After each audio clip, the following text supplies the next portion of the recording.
તો જય માતાજી બધા મિત્રોને. સવારમાં આપણે નાસ્તો કરી લીધો છે અને બેન અમારે જો બેઠા છે અને નાસ્તો કરીને સીધા દુકાને આવી ગયા. દુકાને થોડું ઘણું કામ કરી લીધું છે આપણે અને પછી બપોર પડી ગયા આપણે સીધા ઘરે જવા નીકળી ગયા છીએ. દવો અમારે જો નાસ્તો પાણી કરે છે અને આપણે થોડોક આરામ કરીને પછી જમવાનું બોલાવ્યા હતા. આપણે જમવા તૈયાર થઈ ગયા.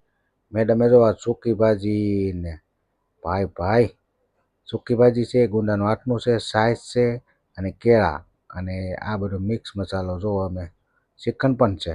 પછી આપણે થોડું ઘણું જમી લીધું અને દવું જો મને પીરસવા લઈ ગયો છે અને પછી આપણે સીધા દુકાને થોડું ઘણું કામ કરી રસ્તામાં એક સબસ્ક્રાઈબર ભેગા થઈ ગયા. એની હારે મળીને પછી આપણે સીધા આવી ગયા મોડાસ એલ્યુમિનિયમમાં. તો ફાઇનલી અત્યારે જો ઘરે આવી ગયા છીએ, જમવાનું બાકી છે. તો આ વિડીયો એ પૂરો કરીએ છીએ. તમને ગમે તો લાઈક કરજો, શેર કરજો અને સબસ્ક્રાઈબ કરવાનું ભૂલતા નહીં. તો બધાને જય માતાજી, જય સુરાપુરા દાદા, બાય બાય.